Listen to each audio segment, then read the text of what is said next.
Optics के इस lecture के अंदर आज हम Fraunhofer diffraction by a single slit को अंडरस्टैंड करेंगे। इस आर्टिकल को अंडरस्टैंड करने से पहले हमें अंडरस्टैंड करना होगा डिफ्रैक्शन की डेफिनेशन को। और जो डिफ्रैक्शन की डेफिनेशन होती है वो होती है bending of light around the corner of an obstacle, that is called the diffraction. इस डेफिनेशन को हमने एग्जाम्पल के थ्रू अंडरस्टैंड करने की कोशिश की। और जो हमने एक एग्जाम्पल लिया, सपोज करो हम रोड के ऊपर ट्रेवल कर रहे हैं बाइक से या हम पैदल मूव कर रहे हैं एक प्लेस से दूसरे प्लेस पर जाने के लिए। जब हम एक प्लेस से दूसरे प्लेस पर जा रहे थे तो हमें एक रेलवे ट्रैक को क्रॉस करना पड़ा। रेलवे ट्रैक को जब हमने क्रॉस करने की कोशिश की तो हमारे सामने एक बैरियर आ गया। मींस बैरियर का मतलब क्या है, कोई ट्रेन आ रही थी और ट्रेन आने तक का हम इंतजार कर नहीं सकते थे। हमारे पास इतना टाइम नहीं था कि हम वहां पर रुक कर उस बैरियर का ओपन होने का इंतजार करें। तो ट्रेन आई नहीं थी तो हमने क्या किया, हम उस बैरियर के नीचे से बाइक को करके निकलने की कोशिश की। या अगर हम पैदल पाथ पर चल रहे थे तो हमने नीचे से निकलने के बजाय हमने क्या किया, हमने उस बैरियर को ऊपर से क्रॉस करने की कोशिश की। क्योंकि हम नीचे झुकेंगे तो कोई देख ना ले, हमारी इंसल्ट हो सकती है। तो हमने क्या किया, हमने उसको ऊपर से क्रॉस किया। अगर हम बाइक हैं तो ऊपर से क्रॉस नहीं कर सकते तो हमने बाइक को नीचे झुकाकर नीचे से क्रॉस किया और हम आगे निकल गए। इसका मतलब हमने इस बैरियर को क्रॉस किया कॉर्नर के ऊपर से या नीचे से। हमने इस बैरियर को तोड़ा नहीं, हम ब्रेक नहीं कर सकते थे, हमारे पास इतनी पावर है नहीं।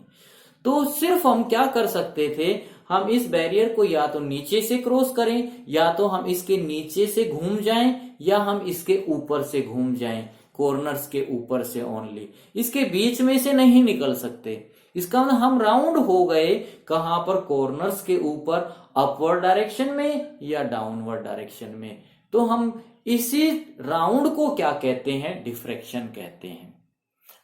तो डेफिनेशन हमें क्या निकल के आई, bending of light around the corner of an obstacle, that is called the diffraction.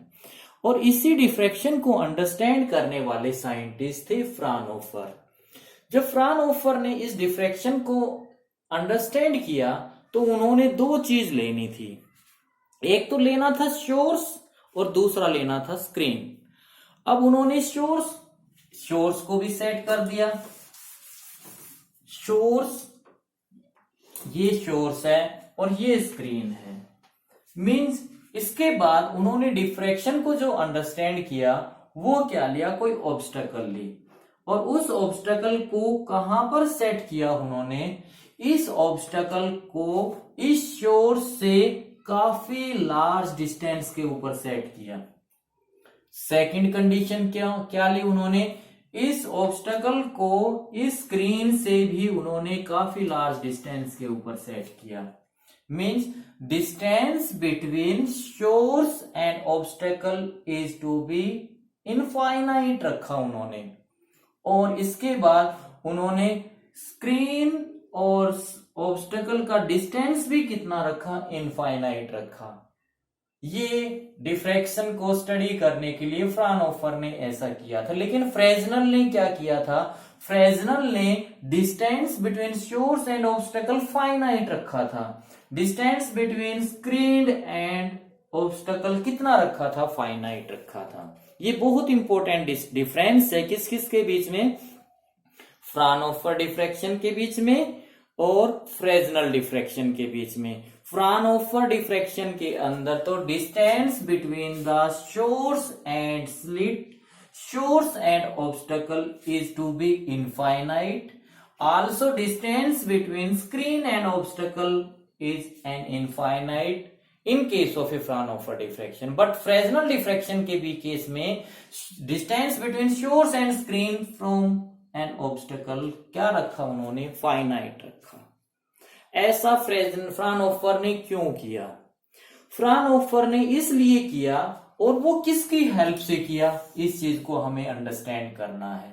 अगर मेरे पास ये सोर्स इनफाइनाइट डिस्टेंस के ऊपर है तो जो वेव फ्रंट यहां से आएगा इस स्लिट तक में, इस स्लिट पर आने से पहले वो वेव फ्रंट क्या हो जाए, हमारे पास एक पैरेलल या प्लेन वेव फ्रंट हो जाए। और वो उन्होंने किसकी हेल्प से बनाया, एक कन्वेक्स लेंस की हेल्प से बनाया। और उन्होंने उस कन्वेक्स लेंस को किसके बीच में सेट किया, सोर्स एंड स्लिट के बीच में एडजस्ट किया, जैसा मैं यहां पर दिखा रहा हूं। मींस ये उन्होंने फ्राउनहोफर ने डिफ्रैक्शन को अंडरस्टैंड किया सिंगल स्लिट की हेल्प से। तो सबसे पहले फ्राउनहोफर ने क्या किया, एक सिंगल स्लिट को लिया, एक स्लिट को लिया और उसकी नैरो विड्थ को ओपन किया ऐसे, और उसको कैसे लगा दिया, ऐसे parallel to the plane of the blackboard लगा दिया या प्लेन ऑफ द पेपर लगा दिया। Means A B be the narrow slit having width is to be A and that is to be placed parallel to the plane of the blackboard। इसके बाद उन्होंने इस slit से क्या किया, एक सोर्स लिया। कैसा सोर्स लिया है उन्होंने, एक मोनोक्रोमेटिक सोर्स लिया है, लेकिन इन दोनों के बीच का डिस्टेंस कितना है, बहुत ज्यादा है, हम इनफाइनाइट भी बोल सकते हैं। मीन्स काफी लार्ज डिस्टेंस है। वो उन्होंने क्यों किया, वो इसलिए किया कि इस सोर्स से जो वेव फ्रंट निकल के आएगा वो वेव फ्रंट इस स्लिट से पहुंचने से पहले क्या बन जाए, प्लेन वेव फ्रंट बन जाए। तो वो उन्होंने कैसे बनाया, उन्होंने एक कन्वेक्स लेंस को लिया और उस कन्वेक्स लेंस को किसके बीच में रखा, सोर्स एंड इस स्लिट के बीच में रखा, और इस कन्वेक्स लेंस की पोजीशन को ऐसे सेट किया कि ये वाला कन्वेक्स लेंस इस सोर्स से कौन सी पोजीशन के ऊपर आ जाए, फोकल पॉइंट के ऊपर आ जाए या फोकस के ऊपर आ जाए। फोकस के ऊपर आते ही कन्वेक्स लेंस क्या करता है, एक पॉइंट से आने वाली लाइट को या तो पैरेलल बना देगा और पैरेलल बनाकर कहां पर भेज देगा, इनफाइनाइट पर भेज देगा, या इनफाइनाइट से आने वाली लाइट को क्या कर देगा, एक पॉइंट के ऊपर कन्वर्ज कर देगा। जैसे मैं एग्जांपल लूं, सपोज करो ये मेरे पास कोई सन है और ये सन से लाइट आ रही है, सन से लाइट आ रही है, इसके आगे मैंने क्या लगा दिया, एक कन्वेक्स लेंस को अरेंज किया और मैंने इस कन्वेक्स लेंस की पोजीशन को आगे पीछे ऐसे करके पोजीशन फिक्स की। मैं इस कन्वेक्स लेंस को कहां पर ले आया, इस सोर्स से फोकल पॉइंट के ऊपर ले आया, एक फोकस के ऊपर ले आया। तो ये वाला कन्वेक्स लेंस क्या कर देगा, सारी की सारी लाइट को क्या बना देगा, पैरेलल बना देगा, और पैरेलल बनाकर ये वाली पैरेलल लाइट कहां पर चली जाएगी, इनफाइनाइट के ऊपर चली जाएगी। तो हमने इस कन्वेक्स लेंस को यूज करके हमने इस सोर्स से आने वाली लाइट को क्या बना दिया, एक तो पैरेलल बना दिया और ये क्या बना दिया, फाइन बना दिया।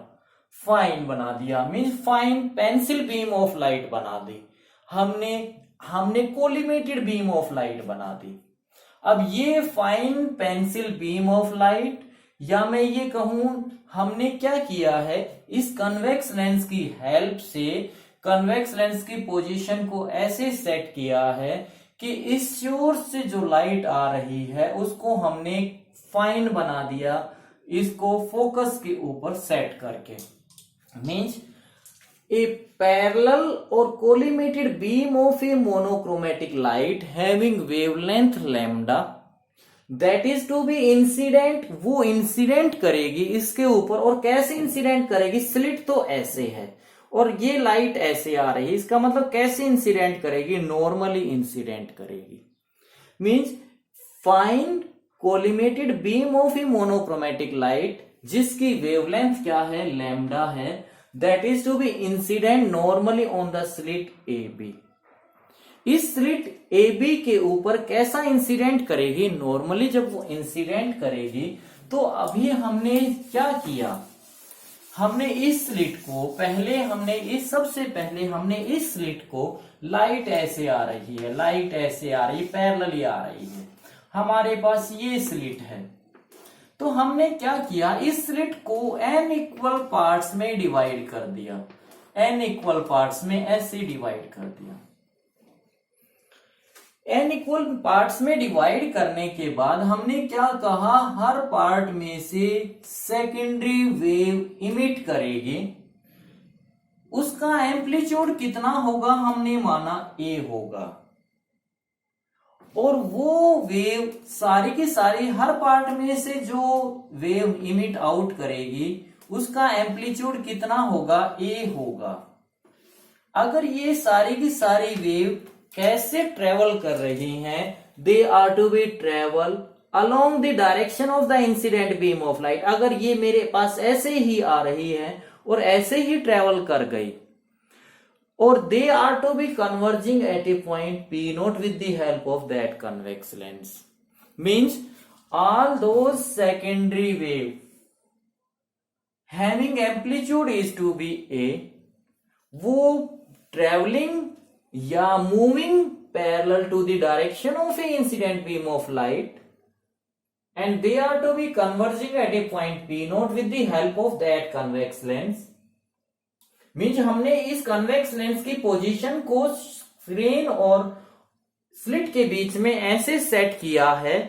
अब इस कन्वेक्स लेंस के लिए कंडीशन क्या आ गई, ये तो सोर्स बन गया और ये क्या बन गया, स्क्रीन बन गया। तो यहां से लाइट क्या आ रही है, पैरेलल आ रही है, पैरेलल आ रही है, इसका मतलब इनफाइनाइट से उसके लिए तो पैरेलल आ रही है ये। अब इनफाइनाइट सोर्स है और उससे इसके ऊपर लाइट आ रही है पैरेलली, और इसकी पोजीशन हमने कहां पर सेट कर दी, फोकल पॉइंट के ऊपर। फोकल पॉइंट के ऊपर आते ही ये उस लाइट को कहां पर कन्वर्ज कर देगा, एक पॉइंट के ऊपर कन्वर्ज कर देगा, P नोट के ऊपर। सो intensity at that point P note क्या होगी, मैक्सिमम होगी। क्यों होगी मैक्सिमम, देखो इस स्लिट से सारी की सारी लाइट कैसे आ रही है, ऐसे पैरेलली आ रही है, ऐसे पैरेलली आ रही है।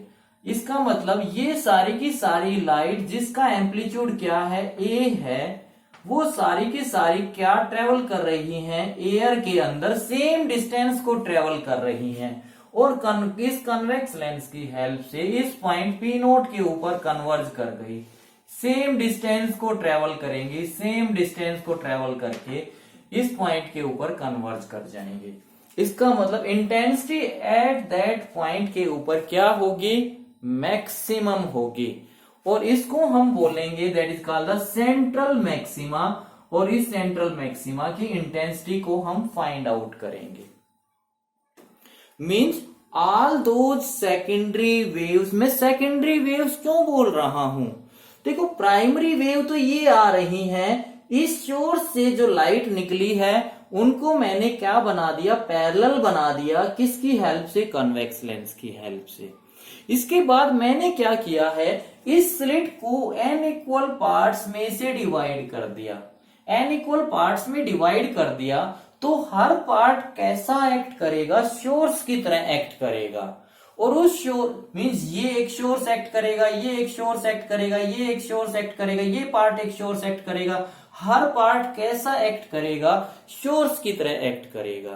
तो ये क्या बन गए, यहां पर सेकेंडरी सोर्स बन गए, और जब इनमें से लाइट निकलेगी, वो हर लाइट की वेव जिसका हर वेव इस सोर्स से निकलने वाली हर लाइट कैसा बिहेव करेगी, एक वेव की तरह बिहेव करेगी, और उसका क्या होगा, एम्पलीट्यूड A होगा। अगर इनके बीच में कोई भी पाथ डिफरेंस नहीं है तो कोई भी फेज डिफरेंस नहीं होगा, जीरो सेम फेज डिफरेंस के अंदर चल रही है ये, और ये कन्वर्ज कर जाएंगी eight a point P note के ऊपर। तो intensity at that point P note के ऊपर क्या होगी, मैक्सिमम होगी। हम फाइंड आउट करेंगे क्यों होगी, बट लेकिन जो सेकेंडरी वेव क्या हुई, incline at angle theta. Incline का मतलब मैं क्या कह रहा हूं, जो सेकेंडरी वेव क्या कर गई, डिफ्रैक्ट कर गई, कितने एंगल के ऊपर डिफ्रैक्ट कर गई, थीटा एंगल के ऊपर। इसका मतलब क्या हुआ है, ये सारी की सारी वेव थीटा एंगल के ऊपर ऐसी डिफ्रैक्ट कर गई, ये थीटा एंगल, ये सारी की सारी एंगल कुछ नहीं, ये सारी की सारी वेव क्या करेंगी, डिफ्रैक्ट करेंगी, मींस मैंने सिर्फ कौन से पॉइंट को इस स्लिट के अंदर दिखा रखा है, एक्सट्रीम पॉइंट्स को दिखा रखा है स्लिट के, और वो एक्सट्रीम पॉइंट कौन सा है, ए और बी। हमने क्या कहा है, वाइल जबकि जो secondary waves they are to be inclined या they are to be get diffracted at angle theta, और कहां पर कन्वर्ज की, एट ए पॉइंट P1 के ऊपर कन्वर्ज की, किसकी हेल्प से, with the help of that convex lens. तो इंटेंसिटी इस पॉइंट के ऊपर मैक्सिमम होगी या मिनिमम होगी, इस चीज को अंडरस्टैंड करने के लिए हमने किस चीज को देखा, क्या ये एक स्लिट का एक्सट्रीम पॉइंट है और ये स्लिट का एक्सट्रीम पॉइंट है। मेरे को तो सबसे पहले यही दिखाई देगा, मींस इन एक्सट्रीम पॉइंट से इन जो वेव डिफ्रैक्ट हुई है थीटा एंगल के ऊपर, ये पहले लाइट ऐसे जा रही थी, अब ये पूरी की पूरी लाइट ऐसे डिफ्रैक्ट हो गई, ऐसे जाएगी और कन्वर्ज करेगी किसी अनदर पॉइंट के ऊपर with the help of that convex lens. तो अब हमें यहां पर इंटेंसिटी को स्टडी करना है, ये इंटेंसिटी मैक्सिमम होगी या मिनिमम होगी। इस चीज को अंडरस्टैंड करने से पहले हमने क्या देखा, इस पॉइंट को बना कौन रहा है, इस पॉइंट को कौन बना रहा है। अगर इस डायग्राम से मैं देखूं, इस पॉइंट को बनाने वाले सिर्फ एक ये स्लिट है और एक ये स्लिट है, मींस एक स्लिट का कॉर्नर ये है और एक स्लिट का कॉर्नर ये है। इस कॉर्नर से लाइट वेव डिफ्रैक्ट हुई है कितने एंगल के ऊपर, थीटा एंगल के ऊपर। इस लाइट वेव से, इस कॉर्नर से लाइट वेव डिफ्रैक्ट हुई है कितने एंगल के ऊपर, थीटा एंगल के ऊपर।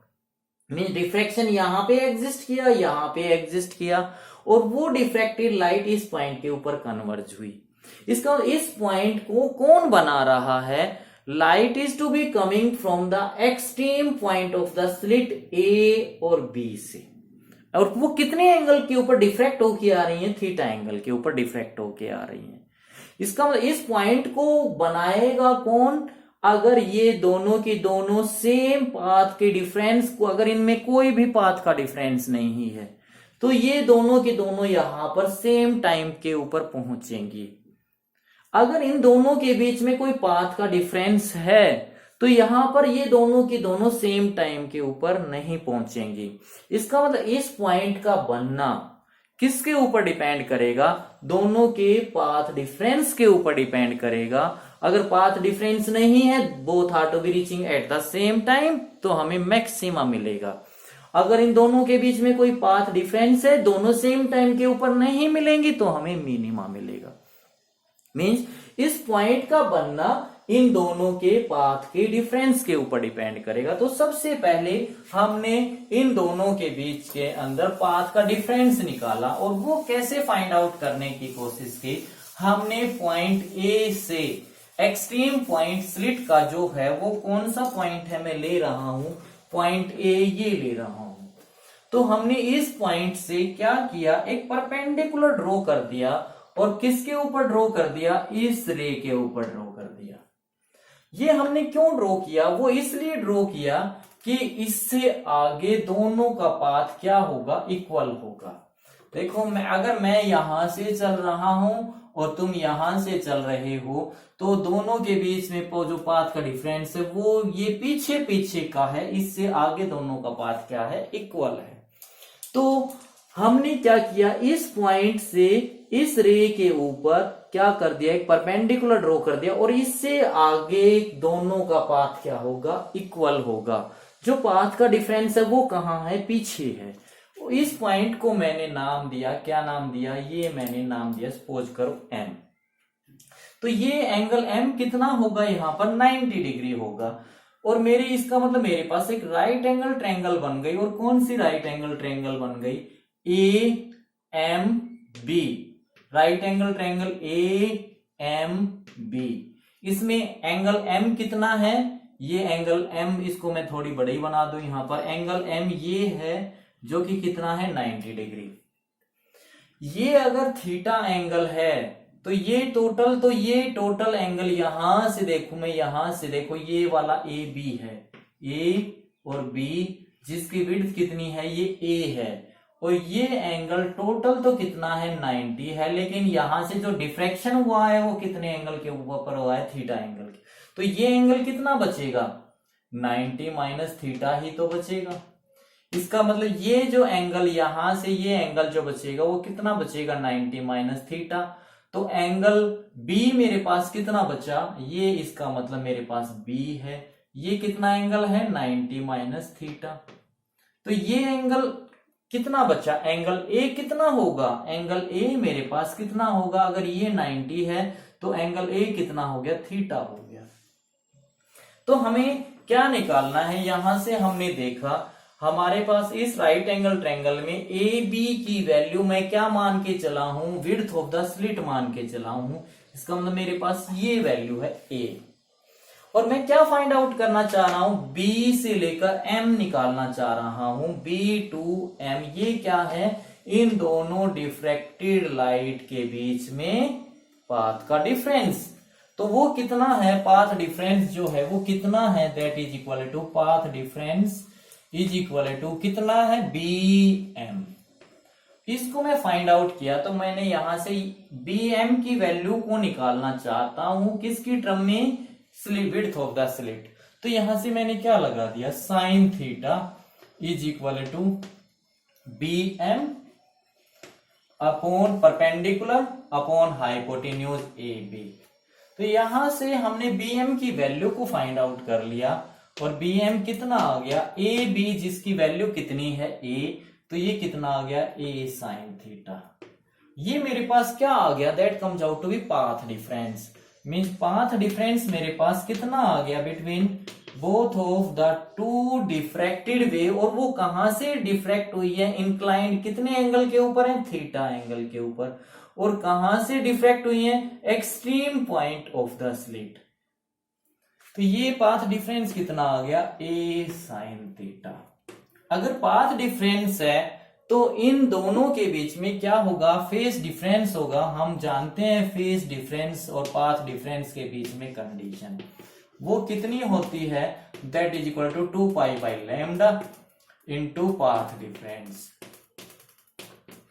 और ये कितना बन गया, that is equal to, that come, जिसका मतलब हमारे पास फेज डिफरेंस किसके बीच में, phase difference between the extreme point of the slit.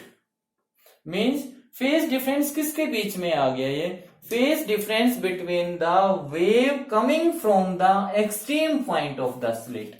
Means पूरी की पूरी एक स्लिट के बीच के अंदर फेज डिफरेंस आ गया दो वेव के बीच का। That comes out to be 2 pi by lambda into path difference कितना है मेरे पास, ए साइन थीटा। ये है। अब ये जो मेरे पास पूरी की पूरी स्लिट का फेज डिफरेंस है, अब हमने क्या किया है, हमने ये किया, जो ये मेरे पास पूरी की पूरी स्लिट थी, इस पूरी स्लिट के बीच में लाइट इस एक्सट्रीम पॉइंट से निकली है और एक वेव इस एक्सट्रीम पॉइंट से निकली है। इन दोनों के बीच का टोटल फेज डिफरेंस ये है। अब हमने क्या कर दिया, इस स्लिट को n इक्वल पार्ट्स में डिवाइड कर दिया, n इक्वल पार्ट्स में डिवाइड कर दिया, और हर इक्वल पार्ट में से क्या निकल रही है, एक वेव निकल रही है जिसका एम्पलीट्यूड कितना है, इस पार्ट में से भी कोई एक वेव निकलेगी, हर पार्ट में से एक वेव निकलेगी, और हर पार्ट में से निकलने वाली वेव का एम्पलीट्यूड कितना है, a है। तो इन दोनों वेव के बीच में कितना फेज डिफरेंस होगा, तो हमने क्या किया, जो टोटल फेज डिफरेंस है दो एक्सट्रीम पॉइंट से निकलने वाली वेव का, उसको हमने क्या किया है, उसी फेज को n इक्वल पार्ट्स में डिवाइड किया है। इसका मतलब मैं क्या करूं, इस टोटल फेज डिफरेंस को अगर किस से डिवाइड कर दूं, n से डिवाइड कर दूं, तो वो क्या आ जाएगा, मेरे पास फेज डिफरेंस आ जाएगा, और वो किसके बीच में आ जाएगा, सिर्फ इन दो पार्ट से निकलने वाली वेव के बीच का। मींस अगर मेरे पास ये स्लिट है तो एक पार्ट मेरे पास ये है, दूसरे पार्ट मेरा पास ये है। तो इन दोनों पार्ट्स में से निकलने वाली वेव के बीच का मेरे पास क्या, इस वेव इसमें से निकलेगी और जो इसमें से निकलेगी, इन दोनों के बीच में अगर फेज डिफरेंस होगा तो वो फेज डिफरेंस निकल आएगा, अगर नहीं होगा तो वो फेज डिफरेंस कितना होगा, 0 होगा। तो हमने क्या किया है, हमने टोटल फेज डिफरेंस निकाल लिया। किसके बीच में, एक स्लिट के दोनों एक्सट्रीम पॉइंट से जनरेट होने वाली वेव के बीच में, जो कितने एंगल के ऊपर डिफ्रैक्ट हुई है, थीटा एंगल के ऊपर, उन दोनों के बीच में फेज डिफरेंस कितना आया है, ये आया है। इसके बाद मैंने इस स्लिट को क्या कर दिया, n इक्वल पार्ट्स में डिवाइड कर दिया, और n इक्वल पार्ट्स में से डिवाइड करने के बाद सिर्फ मैंने फेज डिफरेंस निकाला दो पार्ट से निकलने वाली वेव के बीच का। तो हमने क्या किया, इस टोटल फेज डिफरेंस को, अगर हमने फेज डिफरेंस निकाला, phase difference between any two consecutive या सक्सेसिव कंसेक्यूटिव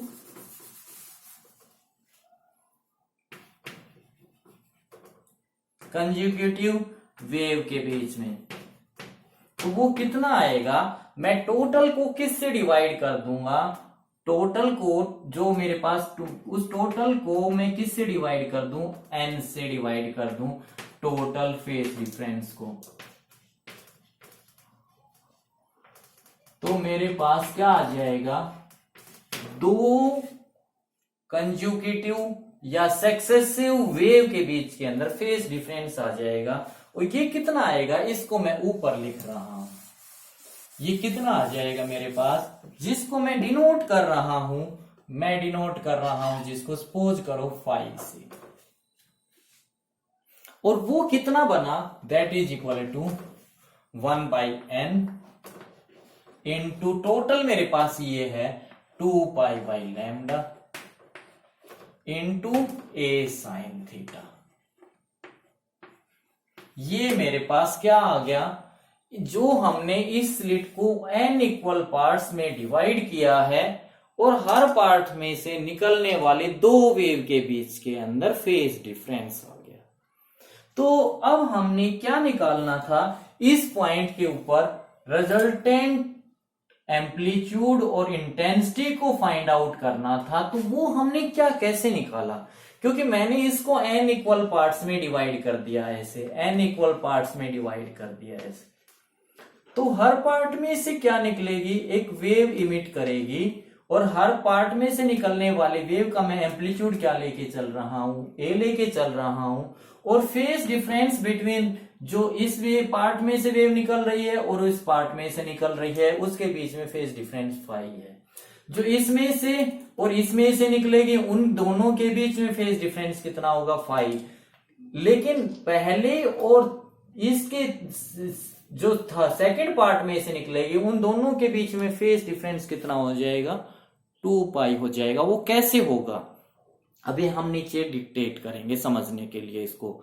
तो हमने क्या निकालना है, हमें रिजल्टेंट एम्पलीट्यूड और इंटेंसिटी फाइंड आउट करनी है एट ए पॉइंट P1 के ऊपर। तो हम कैसे फाइंड आउट करेंगे, बाय यूजिंग पॉलीगन मेथड से निकालेंगे। और पॉलीगन मेथड कैसे इंप्लीमेंट हो रहा है यहां पर, उसको हमने देखा। तो हमने यहां पर कैसे देखा है, उस चीज को अंडरस्टैंड करने के लिए, तो जो मेरे पास ये स्लिट है, ये मेरे पास स्लिट है, ये मेरे पास स्लिट है, और इस स्लिट में से मैं इस स्लिट को मैंने क्या किया है, n इक्वल पार्ट्स में से डिवाइड किया है ऐसे, n इक्वल पार्ट्स में डिवाइड कर दिया, n इक्वल पार्ट्स में हमने डिवाइड कर दिया। ये मेरे पास इस, अगर ये कोई इस पार्ट में इनिशियल वेव है, जो ये वाली वेव है इनिशियल, मीन फर्स्ट वेव है, इनिशियल वेव है, अगर ये डिफ्रैक्शन हुई है तो यहां से दैट इज टू इस यहां से डिफ्रैक्ट हुई है, ये initial wave that is to be get diffracted. अगर यहां से ये डिफ्रैक्ट हुई है तो ये कितने एंगल के ऊपर डिफ्रैक्ट हुई है, फाई एंगल के बीच में। इसका मतलब जो वेव यहां से और इन दोनों स्लिट से, ये मेरे पास पार्ट 1 1 2, इसका मतलब ये मेरे पास एक पार्ट 1 है। इस पार्ट में इस कॉर्नर से जो डिफ्रैक्शन हुआ उन दोनों के बीच में फेज डिफरेंस कितना है, a है। तो इसका मतलब ये इस वेव का एम्पलीट्यूड कितना है, a है। इस वेव का एम्पलीट्यूड कितना है, a है।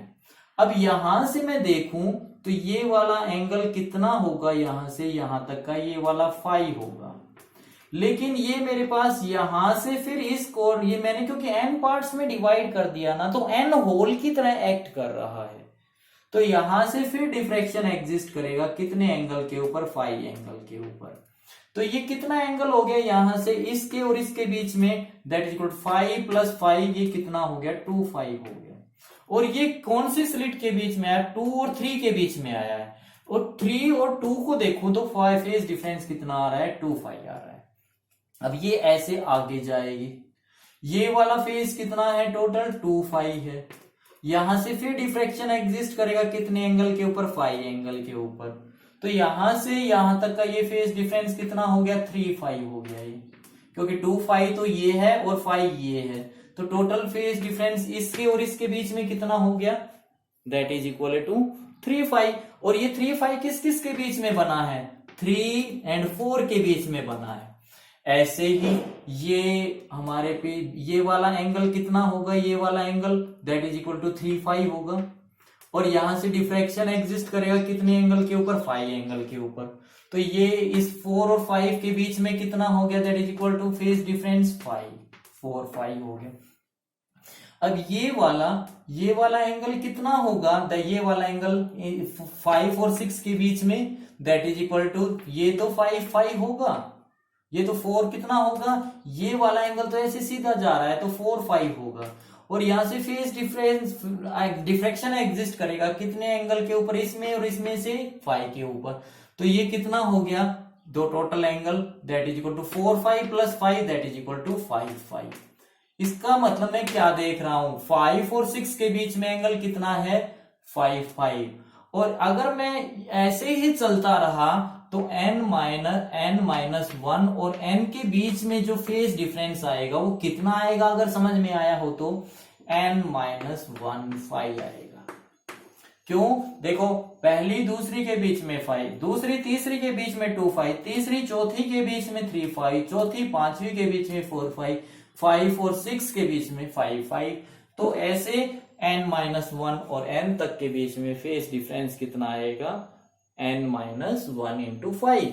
ऐसे इसका मतलब ये यहां से इनिशियल वेव थी, ऐसे मेरे पास ये क्या बन गया, देखो यहां से ऐसे चलता जाएगा। अगर ये मैं इसको 6 ना बोलूं और क्या बोल दूं, n-1, और ये मेरे पास स्लिट यहां से ये जो डिफ्रैक्शन एग्जिस्ट करेगा ऐसे यहां पे पहुंचेगी।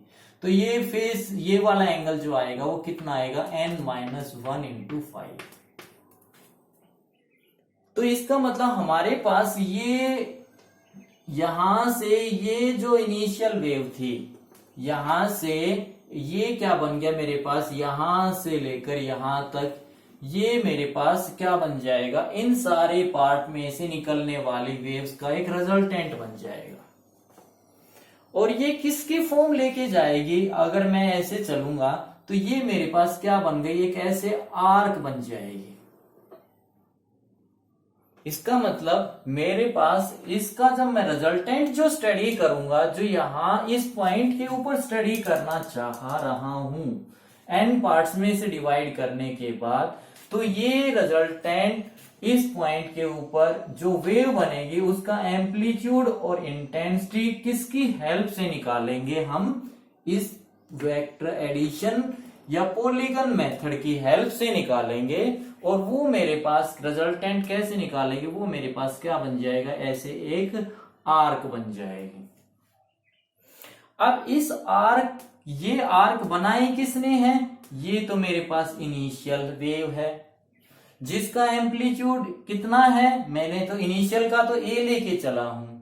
और यहां से ये कितने, ये मेरे पास इस इनिशियल को मैंने कहां पर एंड मिला दिया, एंड पर मिला दिया। तो ये मेरे पास क्या बन गया, एक रिजल्टेंट बन गया कि जो इस पॉइंट के ऊपर आएगा, किसका आएगा, इन एन पार्ट्स का आएगा। ठीक है, इसका मतलब ये रिजल्टेंट एम्पलीट्यूड, मैं इसको नाम दे रहा हूं ओ, और इसको नाम दे रहा हूं सपोज करो ए, और यहां से ये रिजल्टेंट एम्पलीट्यूड ओ ए है, वो किसने बनाया है, इन सारी वेव्स के एम्पलीट्यूड्स ने बनाया है। इस हर पार्ट से जो निकली है वेव, उस हर पार्ट से निकलने वाली वेव का एम्पलीट्यूड क्या है, ए है। हर पार्ट से निकली उस वेव का एम्पलीट्यूड कितना है, ए है। तो ये क्या बन गई, एक आर्क बन गई। तो इस आर्क की लेंथ कितनी होगी, ए प्लस ए प्लस ए प्लस ए प्लस ए प्लस ए प्लस ए, कितनी होगी, लेंथ ऑफ एन आर्क कितनी होगी मेरे पास, आर्क की लेंथ जो होगी, अगर मैं इस पॉइंट को सपोज करो, अभी बात करेंगे हम, ये पॉइंट क्या है, सपोज करो मेरे पास कोई एन डैश पॉइंट है, तो इस आर्क की लेंथ कितनी होगी, length of an arc, length of arc कितनी होगी, that is equal to O N dash A, ये होगी। और ये कितनी होगी, ये इन सब वेव के एम्पलीट्यूड का सम होगा। और ये कितनी वेव का एम्पलीट्यूड है, एन वेव का एम्पलीट्यूड है, और हर वेव का एम्पलीट्यूड कितना है, ए है। तो ये कितना हो गया, that is equal to N A. अब ये जो इनिशियल वेव के साथ, ये जो मेरे पास इनिशियल वेव थी, उसके साथ ये रिजल्टेंट एम्पलीट्यूड कितना एंगल बना रहा है, सपोज करो ये एंगल बना रहा है अल्फा। मींस इनिशियल के साथ, और कौन बना रहा है, जो रिजल्टेंट आएगा वो बना रहा है alpha. Theta angle of diffraction है, फाई दो वेव की, दो जो हमने पूरे फेस को किसके बीच में डिवाइड किया था, एन पार्ट्स के, और दो पार्ट के बीच के अंदर फेस डिफरेंस है, वो क्या है, फाई है। Theta angle of diffraction, phi phase difference between the two part, and alpha is the phase difference between the initial wave that makes an angle alpha to the resultant wave. Means ये जो angle alpha है वो क्या है, एक phase difference है, और किस किस के बीच में है, initial wave and resultant wave के बीच में। तो इतना ही एंगल अल्फा किसके बीच में होगा, ये जो मेरे पास जो फाइनल वेव यहां से निकल के ऐसे आएगी फाई एंगल के ऊपर, उसके बीच में भी कितना एंगल होगा, ये अल्फा ही होगा। इसका मतलब इनिशियल एंड फाइनल वेव के बीच का जो फेज डिफरेंस होगा रिजल्टेंट के साथ, मींस जो इनिशियल वेव रिजल्टेंट के साथ एंगल बनाएगी, और जो फाइनल वेव रिजल्टेंट के साथ एंगल बनाएगी, वो एंगल कितना होगा, अल्फा होगा। तो ये एंगल अगर अल्फा है, ये एंगल अल्फा है, तो ये मेरे पास कोई ट्रायंगल बन गई, तो ये एंगल कितना होगा, 180 माइनस 2 अल्फा। तो ये वाला एंगल कितना होगा यहां से, that is equal to 2 alpha. इसका मतलब ये मैंने सपोज करो नाम दे दिया, इसको बी नाम दे दिया। तो ये अगर आर्क बनी है ना, ये आर्क हमेशा किस चीज की बनती है, हमेशा सर्कल की बनती है। तो जब मैं इसको सर्कल में कंबाइन करूंगा, तो यहां पे कोई ना कोई पॉइंट आएगा, इसका मतलब जो ये आर्क आएगा, ये अगर मैं इसको सेंटर बनाऊं, इसको सर्कल बनाऊंगा, तो ये ऐसे घूम के ना कोई सर्कल बन जाएगा, और उस सर्कल का कोई ना कोई सेंटर पॉइंट होगा। उस सेंटर से ये वाला जो डिस्टेंस होगा, ये वाला जो डिस्टेंस होगा क्या होगा, रेडियस होगा। ये वाला जो होगा, ये वाला क्या होगा, रेडियस होगा। यहां से ये वाला पॉइंट, अगर ये वाला पॉइंट क्या होगा, रेडियस होगा। इसका मतलब मैं इसको अगर नाम दे दूं सी, तो सी ए क्या होगा, रेडियस होगा। सी ओ क्या होगा, रेडियस होगा, जिसको मैं स्मॉल आर से डिनोट कर रहा हूं, स्मॉल आर से। इसका मतलब ये मेरे पास ओ ए तो क्या है, रिजल्टेंट एम्पलीट्यूड है। सी ओ क्या है, C O that is equal to radius है आर्क का, radius of an arc, and that is equal to small r, ये है। तो यहां से अगर मैं देखूं तो ये एंगल जो है कितना होगा, ये एंगल एग्जैक्टली 90 होगा।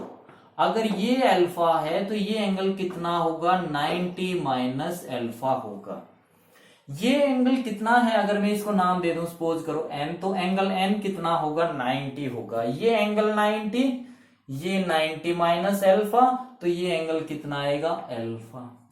ऐसे ही ये एंगल तो 90, ये एंगल अगर अल्फा है तो ये एंगल कितना आएगा, 90 माइनस अल्फा, और ये एंगल कितना आएगा, अल्फा। इसका मतलब ये जो टोटल एंगल है ये कितना है, 2 अल्फा है।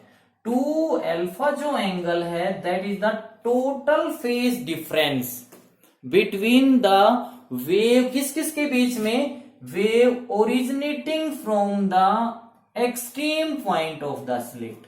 मीन्स ये 2 अल्फा है ना, इसका मतलब ये जो यहां से जो रिजल्टेंट एम्पलीट्यूड ऐसे बनेगा, मैं समझा दूं तो ये इसका मतलब ये जो रिजल्टेंट एम्पलीट्यूड आएगा वो इस पॉइंट के ऊपर आएगा, और यहां से जो ये फेज डिफरेंस आएगा, ये जो एंगल है, ये जो एंगल है 2 अल्फा है, और ये 2 अल्फा जो एंगल है वो किसके बीच में है, ये वेव जनरेट हो रही है और ये वेव जनरेट हो रही है कहां से, extreme point of the slit से।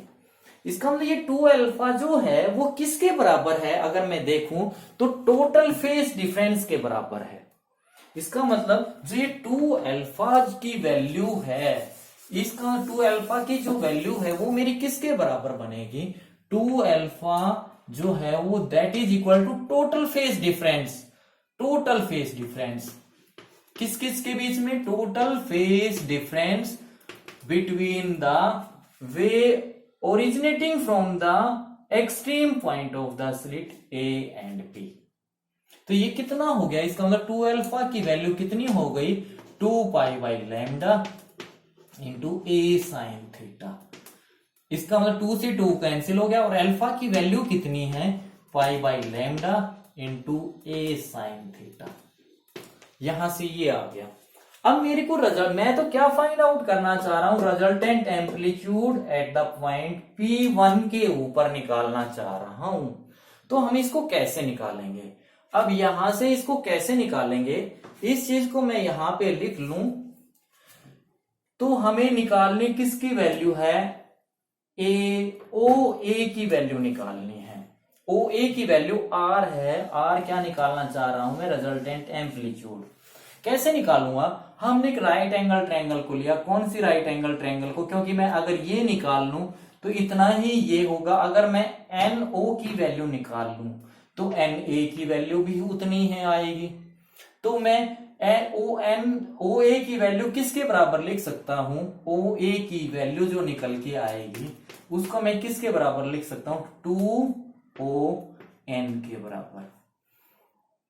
तो यहां से हमने राइट एंगल ट्रायंगल को ली, तो राइट एंगल ट्रायंगल को लिया, तो राइट एंगल ट्रायंगल कौन सी लिए है मैंने, यहां से CNO, ये राइट एंगल ट्रायंगल लिए। CN के ऊपर 90, N के ऊपर 90, C के ऊपर अल्फा, ये अल्फा, और हमारे पास O के ऊपर क्या है, 90 माइनस अल्फा। तो यहां से मैं किसकी वैल्यू निकालना चाह रहा हूं, ON की। CO हमारे पास क्या है, रेडियस किसका है, इस आर्क का, जो ये सर्कल को अगर मैं इसको आर्क को कंप्लीट कर दूं तो एक सर्कल बनेगा। तो मेरे पास CO ये मेरे पास क्या है, R है, और मेरे पास ON मेरे का निकालना है। तो मेरे पास क्या लगेगा, परपेंडिकुलर है और हाइपोटेन्यूज है। तो मैं क्या लगा दूं, sine alpha is equal to perpendicular ON upon CO। तो ये क्या हो गया, R। तो ON की वैल्यू मेरे पास कितनी आ गई, R साइन अल्फा, ये आ गया। तो यहां से मेरे पास ओ ए की वैल्यू कितनी बन गई, O A that is equal to r, ये कितनी आ गई मेरे पास, इसको मैं ओ एन की वैल्यू को यहां से उठाकर यहां पर पुट कर दूंगा, तो that comes out to be 2r sine alpha. लेकिन r तो मैं नहीं जानता ना क्या चीज है, रेडियस है, इसको मेरे को निकालना पड़ेगा। तो मैंने कैसे निकाला, तो यहां से हम एक डेफिनेशन जानते हैं, और वो कौन सी डेफिनेशन जानते हैं, दैट इज इक्वल टू, ये क्या है, एंगल है, टोटल एंगल, और ये क्या है, आर्क है, आर्क की लेंथ है, और ये क्या चीज है, रेडियस है। तो मैं एक डेफिनेशन जानता हूं, angle is equal to, angle कितना है, 2 alpha, 2 alpha is equal to क्या होता है angle, length of an arc, arc length divided by radius. तो मैंने रेडियस निकालना है, आर की वैल्यू, तो यहां से क्या लिख दूं मैं, यहां से 2 अल्फा, आर्क की लेंथ कितनी है, अभी हमने निकाली थी length of arc, O N कितनी है, ये इसकी लेंथ कितनी थी, एन ए, तो ये क्या हो गया, N A upon radius R. तो यहां से मेरे को 2r की वैल्यू में फाइंड आउट कर लूं, तो यहां से अल्फा को नीचे लेके चला जाऊं और आर को इधर ले आऊं, तो मैं यहीं पे एक स्टेप कम कर रहा हूं, आर को तो इधर ले आऊं और अल्फा को इधर ले आऊं, तो मेरे पास ये क्या आ गया, 2r की वैल्यू आ गई, and that comes out to be N A upon alpha. तो हमारे पास इस रिजल्टेंट इस रिजल्टेंट वेव का रिजल्टेंट एम्पलीट्यूड आ गया, और ये किस पॉइंट के ऊपर आया, एट ए पॉइंट P1 के ऊपर, and that comes out to be this. तो मैं यहां से इसको मिटा दूं, आर्क ऑफ लेंथ को, यहां से इसको मैं यहां पे लिखूंगा अब, तो ये मेरे पास क्या आ गया, इस रिजल्ट हमने क्या फाइंड आउट कर लिया, रिजल्टेंट एम्पलीट्यूड फाइंड आउट कर लिया। तो यहां से अल्फा की वैल्यू मेरे पास बन गई है कितनी, pi, that is equal to pi by lambda into a sine theta, ये कंडीशन याद रखनी होगी।